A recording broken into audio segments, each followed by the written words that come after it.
నమస్తే, welcome to 99 TV. Narendra Modi ప్రధానమంత్రిగా 12 ఏళ్ళు నిరాటంకంగా విధులు నిర్వహిస్తూ వచ్చారు. నెహ్రూ గారి రికార్డుని బ్రేక్ చేశారు. పండిట్ నెహ్రూ రికార్డుని 4338 రోజులు నెహ్రూ గారి పదవీ కాలం. ఒకరోజు దాటేశారు. మొత్తం 4339 రోజులు. ఈ 12 ఏళ్లలో మోదీ ట్రాన్స్ఫర్మేషన్, ఆయన ఆలోచనలు, ఆయన విధానాలు అండ్ బీజేపీ ఎక్కడైనా సవరణలు చేసుకోవాల్సి వస్తే చేసుకుంటూ వచ్చిందా, చేసుకోవాల్సిన అవసరాన్ని మోదీ గుర్తు చేశారా, అండ్ సాధించిన విజయాలు, ఎదురైన సవాళ్ళు, వీటన్నిటి మీద సమగ్ర విశ్లేషణ అందించడానికి మనతో ఉన్నారు senior journalist, political journalist Suresh Kochattil గారు. నమస్తే సురేష్ గారు. నమస్కారం. 12 years అంటే ఆయన సాధించిన విజయాల కన్నా ఎదురైన సవాళ్లే ఎక్కువ ఉన్నాయి. కరెక్ట్. మోదీ గారు మనకి ఫస్ట్ ఒక చీఫ్ మినిస్టర్గా మనకు తెలిసిన 2001లో ఆయన టేక్ ఓవర్ చేసుకున్నారు. 2001 నుంచి 2014 దాకా, దట్స్ ఆల్మోస్ట్ 13 years అనుకోండి, 14 years తీసుకోవచ్చు. ఇప్పుడున్న 12 సంవత్సరాలు, అప్పుడున్న 14 సంవత్సరాలు కలుపుకుంటే ఎంత అవుతుంది? ఆల్మోస్ట్ క్వార్టర్ సెంచరీ కొట్టినట్లు అయిపోతుంది. 25 years కన్నా ఎక్కువ. అడ్మినిస్ట్రేటివ్ ఎక్స్పీరియన్స్ మనందరూ తెలిసిందే. మోదీ గారు 2001లో అప్పుడు గుజరాత్ ముఖ్యమంత్రిగా ఎట్లా వచ్చారు, ఆయన్ని పార్టీ ఎందుకు పంపించారు? గుజరాత్లో బీజేపీలో చాలా మటుకు ఫ్యాక్షనలిజం ఉంది, ఒకరికొకరు పడదు, లీడర్లు చాలా ఎక్కువ. ఆ టైంలో లాస్ట్లో బీజేపీ ఎల్కే అద్వానీ గారు ఉన్నారు, వాజ్పేయి గారు టైంలో చాలా కోపం వచ్చి లాస్ట్ డిసైడ్ చేసి మోదీ గారిని పంపిద్దాం. అప్పుడు దాకా మోదీ గారు ఒక పంచాయతీ ఎలక్షన్ కూడా పోటీ చేయలేదు. సడన్గా డైరెక్ట్ ముఖ్యమంత్రి అయిపోయారు. సో మోదీ గారిని ముఖ్యమంత్రికి తీసుకొచ్చి కొన్ని రోజుల్లోనే గోధరా జరిగింది. దాని తర్వాత మీకు తెలిసేం జరిగింది. మోదీ గారికి అంత అడ్మినిస్ట్రేటివ్ ఎక్స్పీరియన్స్ లేకున్నా కానీ ఆయన ఇమ్మీడియట్గా, ఇంగ్లీష్లో అంటారు బ్యాప్టిజం బై ఫైర్ అంటారు, డైరెక్ట్ పడేసారి తీసుకొచ్చి క్రైసిస్లో. అప్పుడు మనకు తెలిసింది చాలా మటుకు, మన ప్రేక్షకులు కూడా తెలిసి ఉంటుంది, ఆయన కోసం ఆయన దగ్గర నుంచి చేసే చాలా మట్టుకు ఏం చెప్తారు చేంజెస్ తీసుకురావాల్సింది. ఆయన రాజస్థాన్ దగ్గర, పక్కనున్న మధ్యప్రదేశ్ దగ్గర పోలీస్ ఫోర్స్ అడిగారు, కానీ వాళ్ళు ఇవ్వలేదు. అప్పుడు అద్వానీ గారు హోమ్ మినిస్టర్గా ఉన్నప్పుడు, వాజ్పేయి గారు ప్రధానమంత్రిగా ఉన్నప్పుడు లాస్ట్లో ఆర్మీని పంపించాల్సి వచ్చింది. కానీ అప్పుడు దాకా 3 రోజులు అయింది. And then the lot of issues after that. ఇప్పుడు మనం మోదీ గారి గురించి మాట్లాడుతున్నప్పుడు ఆ క్రైసిస్ గురించి చాలామంది మాట్లాడతారు. మోదీ గారు చేసిన ఆ క్రైసిస్ ఏంటి, ఆ క్రైసిస్ మీద ఆయనకున్న ప్రాబ్లమ్స్ ఏమేమి ఫేస్ చేశారు ఆయనది. అది గుజరాత్ రైట్స్ అనేది మోదీ గారి మీద చాలా మటుకు ఆరోపణ చేశారు. మనకు తెలిసింది, రాజ్దీప్ సర్దేశాయ్ నుంచి ఇంటర్నేషనల్ మీడియా కానీ నేషనల్ మీడియా, యూఎస్లో ఆయనకి అనుమతి ఇవ్వకుండా ఆయన వీసా రిజెక్ట్ చేసి, అంటే వీసా బ్లాక్ చేసి పెట్టారు. సో మోదీ గారి మీద అన్ని మట్టుకు, అంత మట్టుకు ఇప్పుడున్న న్యూస్ మీద ఏం లేదు. కానీ గుజరాత్ రైట్స్ అని మోదీ గారి వ్యతిరేకంగా ఇప్పుడు కూడా చెప్తూనే ఉంటారు చాలామంది. మనకు తెలిసిందే. దాని తర్వాత ఎంక్వైరీ జరిగింది, సిబిఐ ఎంక్వైరీ ఉండే. మోదీ గారిని పిలిపించారు, క్వశ్చన్ చేశారు, అమిత్ షా గారిని అరెస్ట్ చేశారు, అది ఇంకో కేసుతోని. ఇదంతా చేశారు యూపీఏ హయాం వచ్చినప్పుడు. కానీ లాస్ట్లో సుప్రీంకోర్టు కూడా క్లీన్ చిట్ ఇచ్చేశారు. ఎందుకంటే ఇప్పుడు కూడా గుజరాత్ రైట్స్ మాట్లాడుతున్నప్పుడు ఎవరు గోధ్రా గురించి మాట్లాడరు. గోధ్రా పక్కన పెట్టి గుజరాత్ రైట్స్లో ముస్లిమ్స్ని చంపారు, మహిళలను చంపారు, ప్రెగ్నెంట్ లేడీస్ని చంపారు, అది ఇది అని చెప్తారు. చాలామంది హిందువులు కూడా చనిపోయారు, పోలీస్ ఫైరింగ్లో చనిపోయారు చాలామంది. ఇన్ఫ్యాక్ట్ నాకు ఇప్పుడు కూడా గుర్తుంది, అప్పుడు మోదీ గారికి లాస్ట్లో ఇది ఎట్లా కంట్రోల్ చేయాలని అక్కడున్న పోలీస్ ఫోర్స్ కాదన్నప్పుడు ఆయన కేపీఎస్ గిల్ గారిని పిలిపించారు పంజాబ్ నుంచి. వచ్చి ఒకసారి టేక్ ఓవర్ చేసి దీన్ని కొంచెం కరెక్ట్ చేయండి అని చెప్పి కేపీఎస్ గిల్ గారు వచ్చారు. ఆయన పంజాబ్లో దానికన్నా ముందు చూపించారు ఆయన కేపబిలిటీ ఏముందనేది. చాలా బాగా కంట్రోల్ చేశారు. ఎందుకంటే మన లా అండ్ ఆర్డర్ డ్యూటీస్లో ఆర్మీకి కొంత మట్టుకే వాళ్ళ రోల్ ఉంటుంది. ఫర్ ఎగ్జాంపుల్ పోలీస్ ఫైరింగ్ లాగా ఫైరింగ్ అని ఆర్మీకి చెప్తే వాళ్ళు చేయరు యూజువల్. ఎందుకంటే వాళ్ళు పాకిస్తానో లేకుంటే చైనానో లేకుంటే ఇంకేదైనా మన వ్యతిరేకం ఉన్న ఏదైనా దేశంలో ఉన్న ఆర్మీ మీద ఫైరింగ్ చేయడం కానీ మన ప్రజల మీద ఫైరింగ్ చేయడం వాళ్ళకి ఎప్పుడు వాళ్ళ అనుమతించరు, వాళ్ళు కాన్షియన్స్ని అనుమతించరు. సో న్యాచురల్లీ పోలీసు వాళ్ళు తీసుకొచ్చారు, కేపీఎస్ గిల్ గారు వచ్చారు, సెటిల్ చేశారు, అంత బాగా. దాని తర్వాత ఫాస్ట్ ఫార్వర్డ్ చేసుకుంటూ వస్తే మనం 2013కి వచ్చినప్పుడు నాకు గుర్తుందేనప్పుడు గాంధీనగర్ వెళ్ళాను మోదీ గారు కలవడానికి. ఆయన ఇంటికి వెళ్ళాను, ఫస్ట్ ఆయన ఆఫీస్కి వెళ్ళాను, వాళ్ళ స్టాఫ్ని కలిశాను. చాలా ఇంప్రెసివ్, ఎందుకంటే వాళ్ళ సోషల్ మీడియా టీమ్ని కలిశాను. చాలా సిస్టమేటిక్గా పనిచేస్తున్నారు వాళ్ళు. ఆ టైంలో ఒక మీటింగ్కి ఇన్వైట్ చేయడానికి, చీఫ్ గెస్ట్గా హైదరాబాద్లో ఒక మీటింగ్ ఉంది, దాన్ని ఇన్వైట్ చేయడానికి వెళ్ళాను. ఇండస్ట్రీ మీటింగ్, పొలిటిక్ కాదు. దాని తర్వాత చూసాం మనం సడన్గా గోవాలో జరిగిన ఒక బీజేపీ ఎగ్జిక్యూటివ్ కమిటీ మీటింగ్లో, నేషనల్ ఎగ్జిక్యూటివ్ కమిటీ మీటింగ్లో మోదీ గారి పేరు ముందుకు పెట్టారు ప్రధానమంత్రి. దాని తర్వాత మోదీ గారు ఫస్ట్ పబ్లిక్ మీటింగ్ అడ్రస్ చేసింది లాల్ బహదూర్ స్టేడియం. దానికి ఒక డిఫరెన్స్ ఉంది. 10 రూపాయలు ఎంట్రీ ఫీ పెట్టారు. అప్పుడు ఐ థింక్ ఉత్తరాఖండ్లో అనుకుంటా పెద్ద వరదలు వచ్చి అక్కడ ల్యాండ్ స్లైడ్ జరిగి చాలామంది చనిపోయారు, ప్రాపర్టీ డ్యామేజ్ జరిగింది. సో దానికి ఫండ్స్ రేజ్ చేద్దామని చెప్పి 10 రూపాయలు పెడితే అందరూ 10 ఏంటి 100 రూపాయలు తీసుకొని కొంతమంది 500 కూడా ఇచ్చారు, 200 కూడా ఇచ్చారు. సో అట్లాంటి ఫస్ట్ గేట్లో డబ్బులు కట్టి మనం ఎంట్రీ చేసే టైంలో అది జరిగింది ఫస్ట్ మీటింగ్ అట్లాంటిది. అక్కడి నుంచి మన తర్వాత 2014 జరిగిన ఎలక్షన్, దాని తర్వాత మోదీ గారు గెలిచారు. బీజేపీకి సింపుల్ మెజారిటీ వచ్చింది. ఇన్ఫ్యాక్ట్ 1989 తర్వాత 84-89, ఎందుకంటే దాని మటుకు అప్పుడు దాకా ఇండిపెండెంట్గా ఒక మెజారిటీ ఎవరు పార్టీకి లేకుండే. 89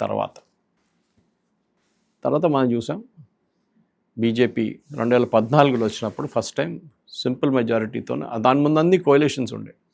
నరసింహారావు గారి టైం నుంచి కావాలంటే మీరు ఇందర్ కుమార్ గుజ్రాల్, దేవగౌడ, చంద్రశేఖర్ వీళ్ళందరూ కోalition గవర్నమెంట్ నడిపించారు, ఇంక్లూడింగ్ మన్మోహన్ సింగ్. కానీ first time on is own Modi గారిని తీసుకొచ్చి ఆయన్ని ప్రధానమంత్రిగా ఆయన ఎలక్షన్ గెలిచిన తర్వాత బీజేపీకే మెజారిటీ వచ్చేసింది. ఎన్డీఏ పక్కన పెట్టండి, బీజేపీకి. సో ఆయనకు ఒక డిసిషన్ తీసుకోవడానికి కేపబిలిటీ ఉంది. చాలా మటుకు మనం చూసాం పాలిటిక్స్లో ఎప్పుడు వాసుదేవన్ గారు, మీరు చేయాలనుకుంటారు కానీ మీరు చేయలేరు. చాలా పరిస్థితి అట్లా ఉంటున్నాయి. మీరు నరసింహారావు గారిని చూడండి, ఆయన ఎకానమీ ఓపెన్ చేసినప్పుడు చాలా వ్యతిరేకత ఉండే ఆయన మీద. లైసెన్స్ రాజు పోయింది ఒకటేసారి. స్కూటర్ కొనాలంటే మీరు సంవత్సరం వెయిట్ చేయాల్సి వచ్చింది ఆ టైంలో. అదంతా తీసి పేరేశారు. అదొక పెద్ద మూవ్ ఉండే. కానీ మోదీ గారు వచ్చిన తర్వాత ఏం చేస్తుండే, ఒకటి ఆయన వచ్చే ముందు కాంగ్రెస్ హయాంలో లాస్ట్ మన్మోహన్ సింగ్ గవర్నమెంట్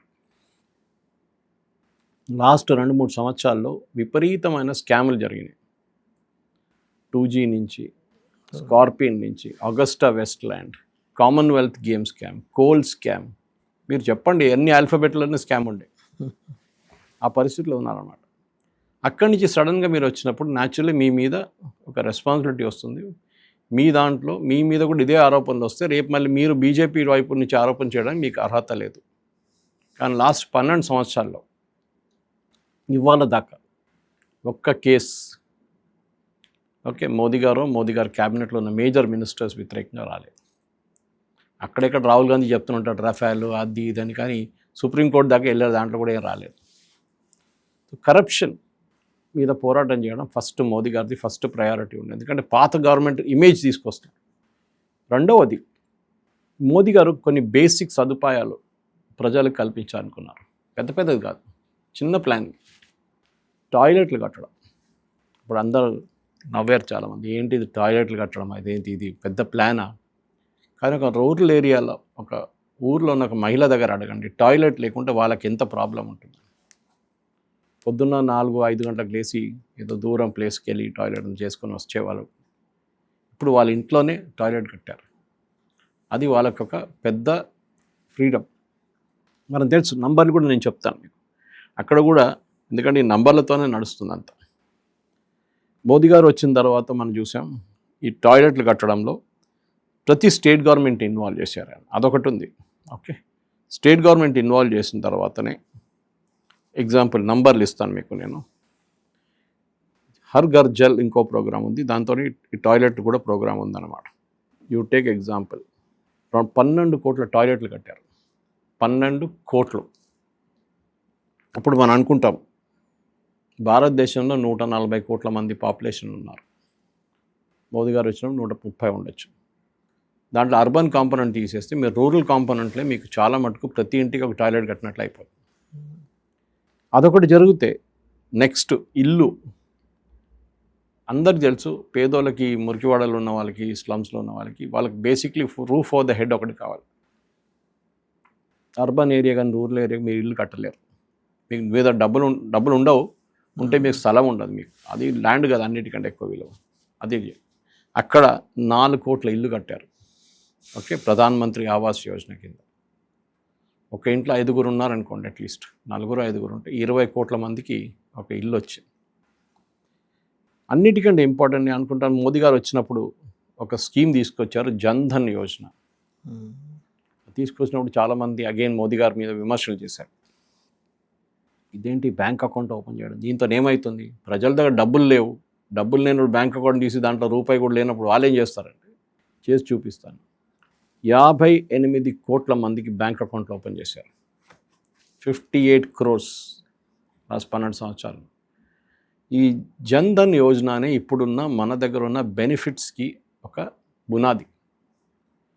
మీకు గుర్తుంటుంది, రాజీవ్ గాంధీ గారు ఒక ఫేమస్ స్టేట్మెంట్ చెప్పారు ఒక టైంలో, ఢిల్లీ నుంచి రూపాయి పంపిస్తే అది స్టేట్ లెవెల్కి వచ్చేది 10 పైసలు అయ్యేది, 15 పైసలు అయిపోతుంది. అది కరెక్టే, ఎందుకంటే మీరు క్యాష్ ఇస్తున్నప్పుడు, చెక్ ఇస్తున్నప్పుడు మీరు లంచం తీసుకుంటారు. మనం చూసాం వెస్ట్ బెంగాల్లో ఏం జరిగిందని, కట్ మనీ. కానీ మీరు డైరెక్ట్ బెనిఫిట్ ట్రాన్స్ఫర్ చేసేటప్పుడు ఆ ప్రాబ్లం ఉండదు. కానీ డైరెక్ట్ బెనిఫిట్ ట్రాన్స్ఫర్ చేయడానికి బ్యాంక్ అకౌంట్ ఉండాలి కదా. వీళ్ళు పెద్ద అర్బన్ ఏరియాలో ఉండి ఉద్యోగం చేస్తున్నారు, రెగ్యులర్ శాలరీ వాళ్ళు కాదు కదా. వీళ్ళు పేద ప్రజలు, అదే 100 రూపాయలు ఉంటేనే పెద్ద. అది లేని వాళ్ళకి బ్యాంకింగ్ ఫర్ ద అన్బ్యాంక్డ్ అని చెప్పి జన్ధన్ స్టార్ట్ చేశారు. ఇన్ఫ్యాక్ట్ దీనికి ఒక ట్రయాలజీ చేశారు మోదీ గారు, జామ్ ట్రయాలజీ అని చెప్పి. అంటే జన్ధన్, దాంతో ఆధార్ లింక్ చేశారు, దాంతో మొబైల్ లింక్ చేశారు, జామ్ ట్రినిటీ. ఇది చాలా మటుకు ఇప్పుడు ప్రజలు, ఇప్పుడు మీ అకౌంట్లో డబ్బులు వచ్చి పడిన ఒక ఊర్లో ఉన్న ఆయనకి ఇమ్మీడియట్గా వాళ్ళకి ఒక SMS వస్తుంది, మీ అకౌంట్లో ఇంత డబ్బులు పడ్డది. దానికి ఆధార్ లింక్, KYC చేసి ఆధార్ లింక్ చేస్తుంది. ఇది పెద్దకు మూవ్ వాసుదేవన్ గారు. నెక్స్ట్ నేను ఎందుకంటే అన్ని స్కీమ్లు తీసుకుంటే 60 స్కీమ్లు 70 స్కీమ్లు ఉన్నాయి మోదీ గవర్నమెంట్. ముద్రా లోన్ తీసుకోండి. దీనికన్నా ముందు మనకు తెలుసు, మీకు కూడా తెలుసు, నాకు కూడా తెలుసు, మనం ఒక ఈవెన్ చిన్న కార్ లోన్ అప్లై చేయాలంటేనే పెద్ద జమేలా ఉంటుంది. ఎస్పెషలీ మన జర్నలిస్ట్ అనగానే వాడు అసలు లోనే ఇవ్వడు. ఓకే, ఈ పరిస్థితుల్లో మీరు ఆలోచించండి, ఒక పేదవాళ్ళు ఒక చిన్న కొట్టు నడిపిస్తున్నారు, కిరాణా షాప్ పెట్టుకోవాలనుకుంటున్నారు, లేకుంటే 4 కుట్ మిషన్లు కొనుక్కోవాలనుకుంటున్నారు, చిన్న వెల్డింగ్ షాప్ పెట్టుకోవాలనుకుంటున్నారు, ఒక లేత్ మిషన్ షాప్ పెట్టుకోవాలనుకుంటున్నారు. వాడు ఎక్కడికి వెళ్తారు? Tyre retreading shop, tyre puncture shop పెట్టుకున్నాడు, వాడు ఎక్కడికి వెళ్తాడు? కొలాటరల్ లేదు. బ్యాంక్ వెళ్ళంగానే మీరు గ్యారంటీ ఇవ్వండి, కొలాటరల్ ఇవ్వండి, వాళ్ళ దగ్గర ఏం లేదు కొలాటరల్. మోదీ గవర్నమెంట్ తీసుకొచ్చిన ఒక నిర్ణయం ప్రకారం ముద్రా లోన్లో కొలాటరల్ అక్కర్లేదు.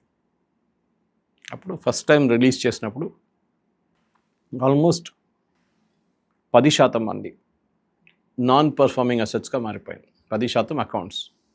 కానీ దాని తర్వాత అది తగ్గింది. 50,000 నుంచి 1,00,000, 5 నుంచి 10, దాని తర్వాత 50, మన 3-4 సపరేట్ ఏం చెప్తారు కేటగిరీస్. ఈ లోన్స్లోనే ఇప్పుడు గుర్తుపెట్టుకోండి, 57 కోట్ల అకౌంట్ ఓపెన్ చేశారు ముద్రా లోన్స్. ఓకే, నా మన పాపులేషన్ 140 కోట్లు. మీరు దీంట్లో 10% టాప్అప్ లోన్స్ అని తీసుకోండి. అంటే మీరు ఫస్ట్ టైం 5 లక్షల దాకా తీసుకున్నారు, బాగా పేమెంట్ చేసినప్పుడు వాళ్ళు టాప్అప్ ఆఫర్ చేస్తారు బ్యాంక్ వాళ్ళు. మీరు బాగా రీపేమెంట్ స్కెడ్యూల్ బాగుంది మీది, టాప్అప్ తీసుకోండి, అప్పుడు ఇంకొక అకౌంట్ అవుతుంది. ఓకే, దాని పక్కన పెట్టి మనం 50 కోట్లను తీసుకుందాం. 50 కోట్ల మందికి ముద్రా లోన్ ఇచ్చారు.